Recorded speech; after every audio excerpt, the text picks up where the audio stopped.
Neither California nor indeed the world can ignore the growing assault on the very systems of nature on which human beings and other forms of life depend.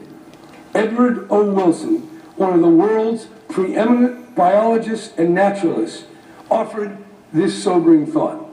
Surely, one moral precept we can agree on is to stop destroying our birthplace, the only home humanity will ever have.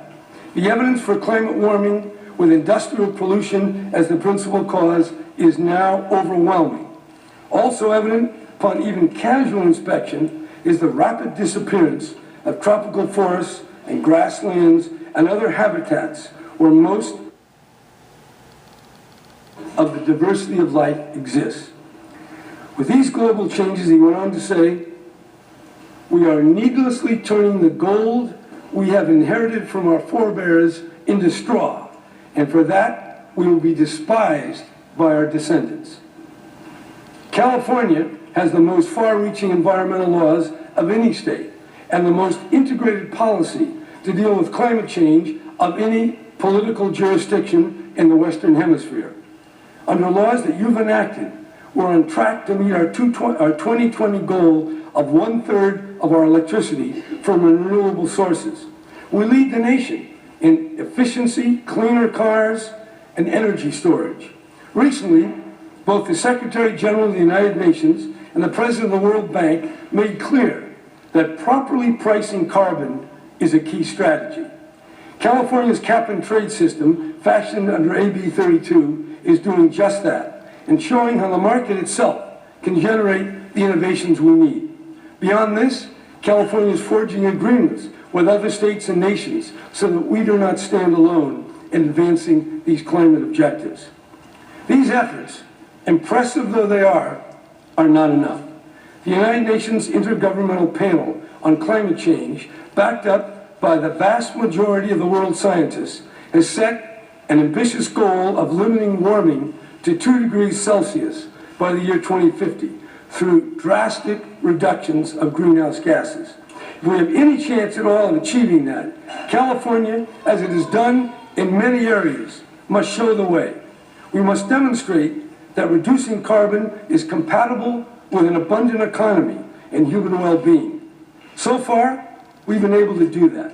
In fact, we're well on our way to meeting our AB 32 goal of reducing carbon pollution and limiting the emission of heat-trapping gases to 431 million tons by 2020.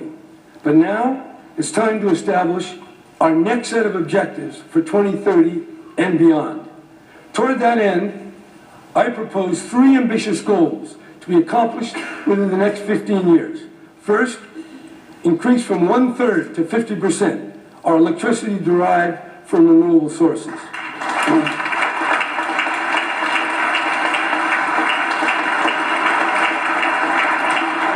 2, and even more difficult, reduce today's petroleum use in cars and trucks by up to 50%. 3, double the efficiency of existing buildings and make heating fuels cleaner. We must also reduce the relentless release of methane, black carbon, and other potent pollutants across industries. And we must manage farm and rangelands, forests and wetlands so they can store carbon. All of this is a very tall order. It means that we continue to transform our electrical grid, our transportation system, and even our communities.